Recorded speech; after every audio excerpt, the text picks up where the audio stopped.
This is the Begin Within podcast, where we believe real, lasting health and fitness requires you to start inside before you work out.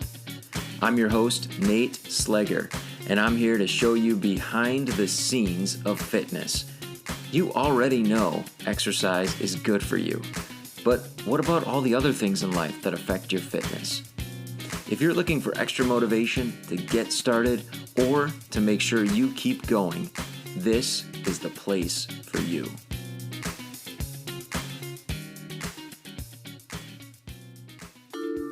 Produced by BeginWithin.fit. If you are working on getting healthier, losing weight, improving your fitness, whatever it is, but you have this feeling that you should be getting better results, you're just not sure what you might be doing wrong. Well, I want to tell you, you are not alone. And that is the very reason why I wrote my latest book, 5 Ways You're Wrecking Your Weight Loss, so that you can take a look at 5 of the most common reasons I see that people aren't getting the results that they deserve for all their hard work. Just 5 really quick fixes that can get you headed toward the results that you want.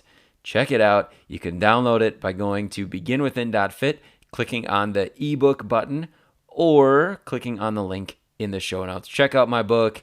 Let me know what you think.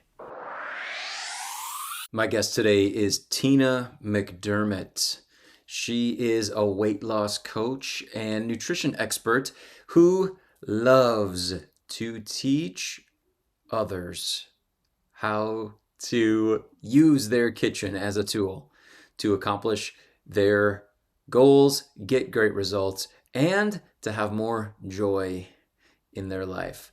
I know you're going to enjoy my interview with her. You're going to pick up on just the joy that she has as she talks about this concept of how we can use nutrition to get what we want out of life and experience more joy. A couple things that I want you to listen for, actually a few. So number one, as she relates even her own story, her own path of health and wellness and how she got into helping other people, listen for how important it is that you tune into your energy, your own energy levels in particular. She's going to talk about that. She's going to talk about how her awareness of that and not losing sight of what it felt like to feel good was so important in her journey. Secondly, we're going to talk about specific foods, the foods she recommends that her clients eat, the foods that she recommends that we all eat more of. And I'll just leave it at that. You can guess, but you're going to love the way that she explains it. It's going to make so much sense. Very simple way to start to take a look at the things that you're eating on a regular basis and how they compare with the recommendations that she makes. And then finally, we are going to talk about joy and some real practical little ways that you can start to move toward joy, in particular in the kitchen. I know that the kitchen is a place that can cause a lot of stress. It can be a lot of pressure to not only make foods that, well, first of all, to make foods, right? And then meals that people are going to enjoy and that also are going to be healthy. There's so many different factors. And of course, there's time, there's stress.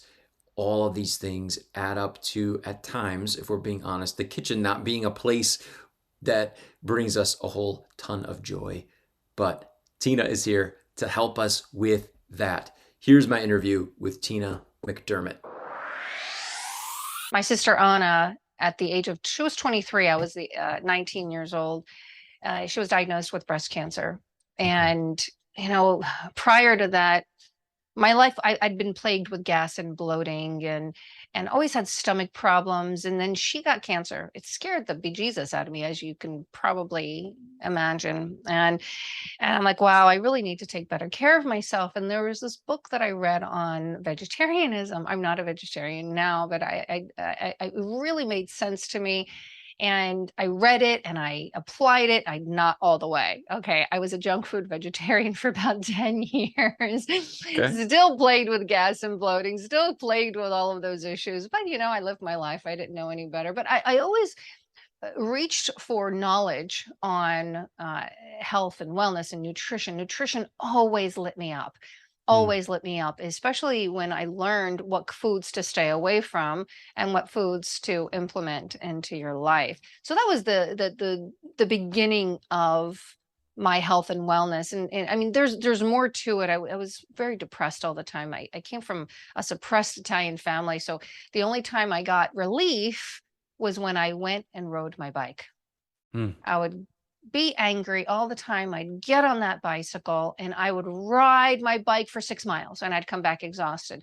And then I would ride my bike the next day for 8 miles. And then it went up to 10. And now, I mean, I'll ride my bike for miles and miles and miles. And I ended up even marrying a cyclist who we're both crazy about the bicycle, which is wonderful. And it really, the exercise is what got me from depression, top of the cliff, wanting to jump, to living a joyful life. mm, It was the bicycle that brought me there. It brought me to my husband. It brought me to my current life where I am now. And fast forward in my 30s, and I think, yeah, we was married at the time. We had already gotten married. I was really low energy, couldn't ride the bike. Something was wrong. Something was wrong. I went to the doctor. He said, it's your thyroid. And I tried the medicine. 3 months later, I said, I'm falling asleep driving. Something's wrong. I can't ride my bike. That's where my joy is. My joy is everywhere in the world right now, by the way, not just the bike. And he tested me again, and I tested positive for Lyme. Now, I mm. want you to know that 70% of people test a false negative, meaning that they are positive, but it came out negative. I consider myself lucky that I knew what it was, so Hmm. I knew how to tackle it. Yeah. I went down the route of the doctor's route with the antibiotics, and then I went down, okay, antibiotics and supplements, and then I went down hiring a nutritionist, and then I mean, I spent thousands and thousands and thousands of dollars, because when you feel terrible and you know what feeling good really feels like, there's almost that point where you forget. But I held on because I knew Mm, that there was a way through, and I finally found the right way to, not the right way, the way, my way to eradicate the Lyme from my body. And that was a healthy lifestyle. Of course, the exercise that never went yeah. away.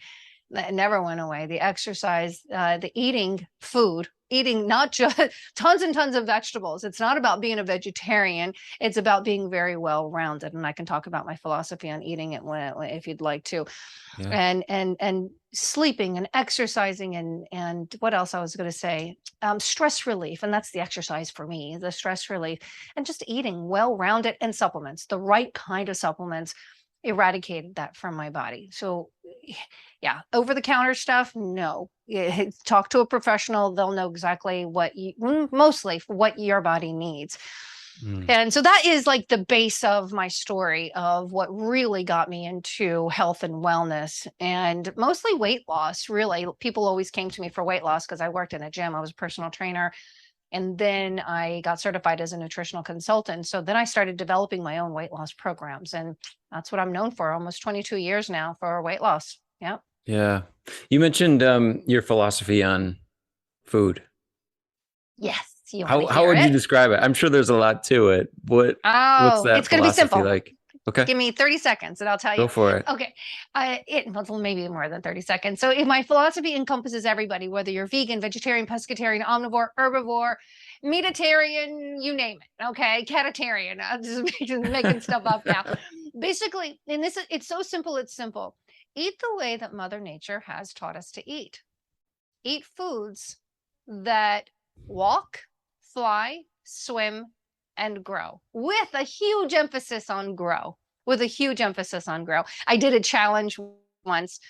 Recently I did a challenge, and in the challenge I'm walking and I'm flying and I'm swimming and I'm growing, and they loved that because I was giving them the visual of going through the walk, fly, swim, and grow. So if you keep that in the forefront of your mind, and you look at that bagel and you ask yourself, did that walk, did that fly, did that swim, did that grow? Oh, it did grow, it grew. At some point, And yeah. how far from Mother Nature is that bagel?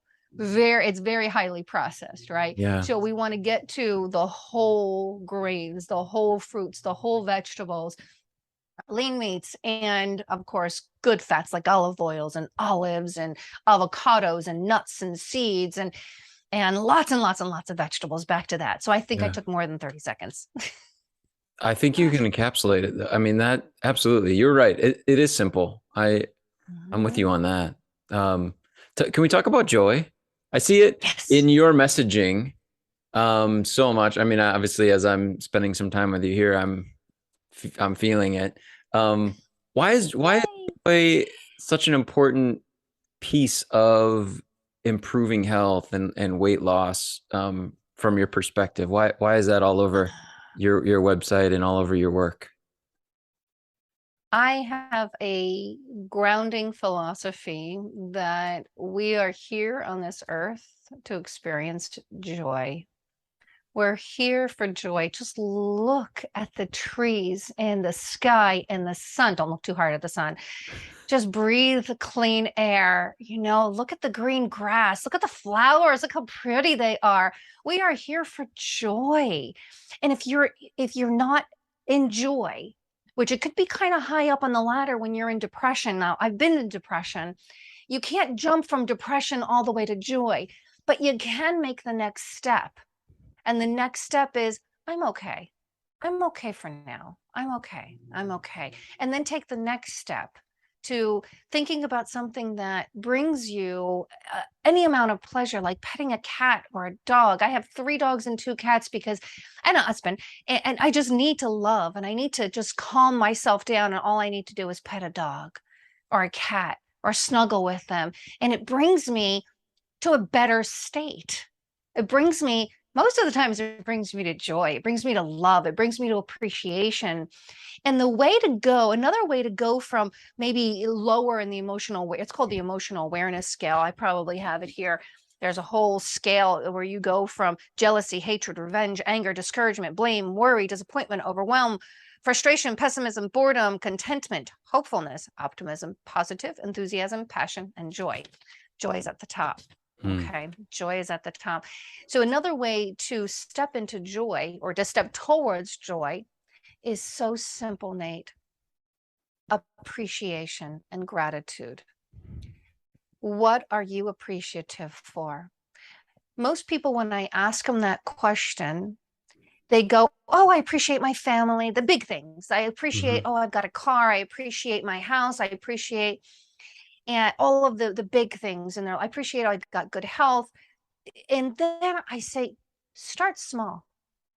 Start really small and watch how amazing gratitude and appreciation can bring your emotions higher and higher and higher. Do you know how much I appreciate this pen? I appreciate the fact that I can put my thoughts in my journal and write, and the fact that I learned to write in cursive. I don't think they teach that anymore.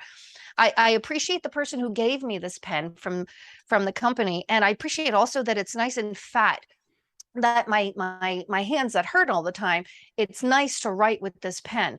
It's so wonderful. And the other thing, oh my gosh, I so appreciate sticky notes. They are amazing. I do So if too. you can go on this, I know, if you can go on this rampage of appreciation of all the little yeah, there's your sticky fats, of all the little things. Appreciate, oh, I appreciate this, I appreciate that. It can take you from depression to up that emotional awareness scale, and it can bring you towards joy, because we are here for joy. We are here for joy. And I call it Tina's Joyful Kitchen for my cooking classes. And you can catch me on YouTube, tinasjoyfulkitchen.com. And is because I want you to find, I call myself the lazy inspirational chef, right? Nice. I want you to find joy in the kitchen, even if you don't know how to cook or you don't like to cook, because you deserve to be healthy. You deserve to be vibrant. You deserve to be free, free from capital D, capital I, capital E with a small t. Don't like those. I don't believe in those. Okay. I believe in eating foods that walk, fly, swim, and grow. Great. And drinking water and all of the good stuff. And free from dis-ease, right? You can get there. And personally, I believe it starts in the kitchen, right? And well, Mhm. actually starts from appreciation. And boy, can I go into a whole rampage of appreciation when I'm in the kitchen, because I have such a love of fruits and vegetables and the colors and the presentation. And every single one of my cooking classes are just shock. You should have seen all the vegetables I had on my counter today. We did knife skills. So I was teaching people how to chop, and I wanted them to choose which vegetables they wanted me to chop. I had everything, you name it. I had such a black blast buying everything too, because I know that that is life. Vegetables are life, Mm. and they bring me so much joy to eat them, to prepare them, to feed people. So what brings you joy? What brings you joy? And move towards that. You don't have to jump there, but move towards that. And you can use your pets as a tool. You can use walking as a tool. You can use appreciation as a tool to get higher and higher and higher on that emotional awareness scale until you get to joy. I'm not in joy 24/7, Nate, and I strive to be there. I strive for joy on a daily basis. Yeah. I have to think that as you're giving so much and helping other people to get there and have things for them to appreciate, that you feel even more of that joy. Do you think that's true? Especially when I feed people. Yeah. Especially when I feed people. I had an in-person event and I got to feed so many people yesterday. I got them to taste a ratatouille, a taste a yellow squash curry soup, to taste this all of my pumpkin pie smoothie, and they're so good and so delicious and healthy for you. That brings me so much joy. And when I do it virtually, I want to feed everybody. So now I call my neighbors and I feed them. I'm sure So they love it yes, when you're doing stuff on yes, YouTube. yes, they That's good. they love it. My neighbors love it. My friends love it. My sister loves it because they all get food, and Awesome. I love to feed them. I love it. It's just ingrained in me from probably from my mother and my grandmother. Like, mangia che ti fa bene, eat because it's good for you. So it's just it just makes me feel wonderful. You see how I even light up Yeah. when I talk about Yeah. food and feeding people. Yeah. How and this, I guess maybe we'll start to wrap up a little bit. I want to go to this question because I think for so many, when they hear about being joyful in the kitchen, that's like a foreign concept for them, because kitchens come with stress, they come with mess, um, and pressure to make everybody happy with the meal, whatever it is, and for it to be healthy. How would you recommend someone start, if that's how they're feeling? How would you recommend someone start to just take a step toward joy in the kitchen specifically? Appreciation. Back to that. Yeah. I feel that most people find that food comes from a drive-through, like as the generations go on, that they in the pandemic drove people back to the kitchens, which I thought was wonderful. Hmm. And we're so far removed from the farm of where the fruits and the vegetables really come from, where our food comes from. And I think that I know if you're just starting out, I like going to farmers markets and talking to the farmers who put all that put all that work into growing those vegetables. And so start with appreciation of what that food actually does for you. Most people don't realize that the vegetables and fruits they're full of vitamins and minerals and digestive enzymes and phytonutrients and so many things, flavonoids that can go on and on. And when we eat them, I promise you, you will feel so much lighter, so much better. We tend to stuff our faces with heavy, heavy foods and carbohydrates that just make us feel heavy. And in order to get to joy in the kitchen is feel a little lighter. The other thing that's popping in my head is divvy up the tasks. If you're cooking, Mm. somebody else cleans, or change who's going to cook each night, or design a plan together. Like, what are we going to eat this week? If you plan it ahead of time, it's so much easier. Or set 2 hours aside on a Sunday and make your meals for the week. You can freeze some and then make a plan. Planning makes everything so much easier. What is stressful is when it's 6 o'clock on a Monday night, you had a hard first day at work, and you're really hungry and you have nothing planned. And that is when you end up with junk food or going through a drive-through and spending a lot more money. And you don't want Mm. to do that, right? Yeah. So plan it out, and have an appreciation for your plan, and talk to your family, get your family involved. What I do with my husband, I don't typically eat a lot of rice, but he does. So I'll make, like tonight, we're making chicken. I'm going to pan fry some chicken fillets that I made, and I'm going to steam up some cauliflower with carrots because he likes the carrots. I like the cauliflower. And I'm going to make a pot of rice. He eats the rice, I eat the cauliflower and the chicken. We're both happy. We're both very happy. And if he still wants more after that, he can go for his cookies. He can go for his chips. I don't need to. But yeah, so you can be healthy, the whole family, get the whole family involved, and cook one meal for everybody, and maybe one extra item that they can put extra sauce on or add to their meal. But you don't have to eat it if that is not on your agenda. Yeah. No, I really like that. Um, and as you were explaining that, it reminded me of how other cultures spend so much time with food. So much of life is about the meals and the food. And here we are, like, spending time in the kitchen's a burden. It's like most of the lives of people in other countries is all about finding food, processing food, growing food, cultivating it, making the meal. That could be the Mhm. whole day right there. Could be. Nowadays, we've got a supermarket, and we Hmm. can spend a fraction of the time preparing food than what we had Right. to back Yeah. then. Yeah, Just a fraction of absolutely. the time. It's true.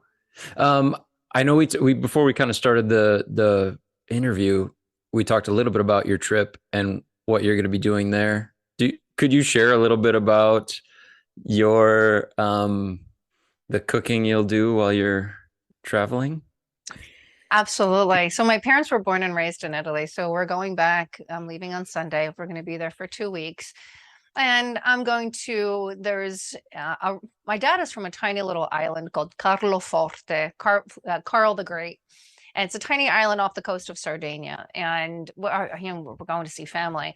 And there's a restaurant there who my cousin talked to him, and he wants me to go there and cook with him and film it. And I'm like, yes, that's great. So I'll broadcast it on my YouTube channel. That'll be fun. So in the other places, I'll be broadcasting from like my relatives' kitchens. What are they making? And it's not going to be big shows. It's just going to be clips here and there. Look, this is what we made. This is how we did it. It's going to be fun because Yeah. all of my relatives in Italy cook at home. They all cook at home. None of them, not one since I've been there, does takeout. Not one. Maybe we'll go to a restaurant one time for the whole time that I'm there, but for the most part, we eat at home.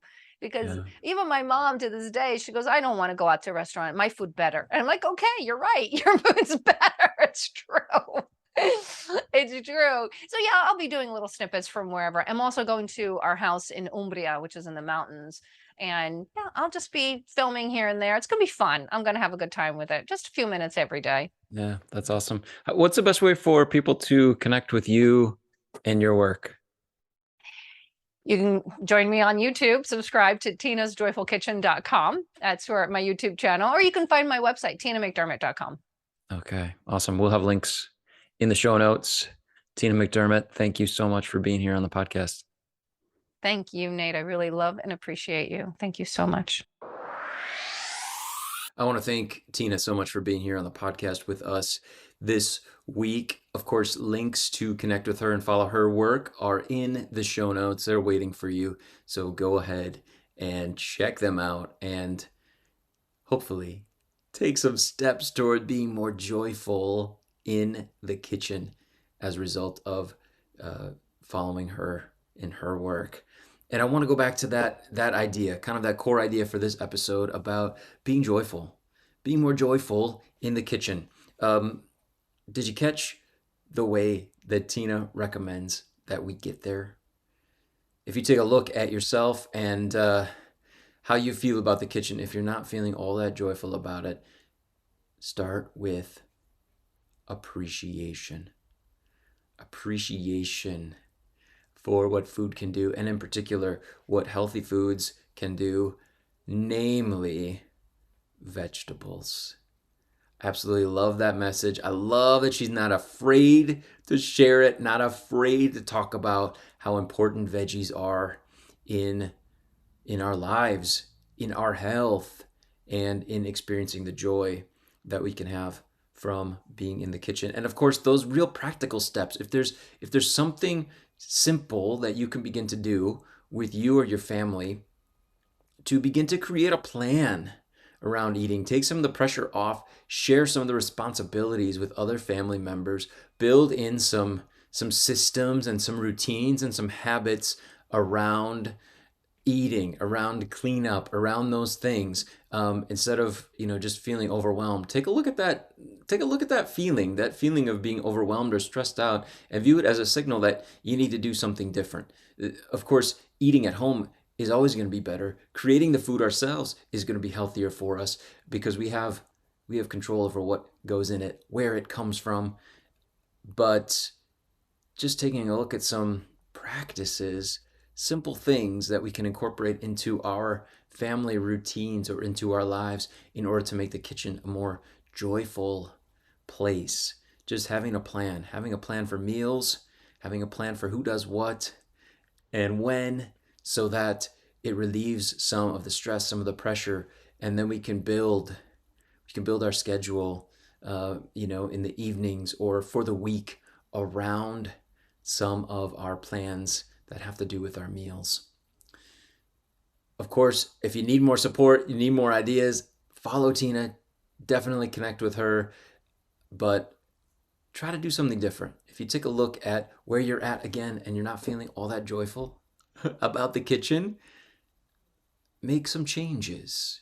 Use those feelings of discontent in the kitchen as signals that something needs to change. And today, I hope that you found, I know I did, a few things that can help you to take some steps toward having more joy in the kitchen. I want to thank you so much for being here with me, for your time and your attention as always. I want to thank you so much for following this show in your podcast player if you haven't done so already, and to rate and review the show. It helps other people to be able to find it. And let me just say this, if there's something that you would love for us to cover in future episodes, please send it to me. You can definitely send me a message on Instagram. I'm pretty active there. Just send me a direct message and let me know what things you'd like to hear us dive into here on the Begin Within podcast. And I'm so happy to make that happen, to be able to support you. Thank you once again so much. I hope you have a wonderful day, and I will talk to you again next time here on the Begin Within podcast.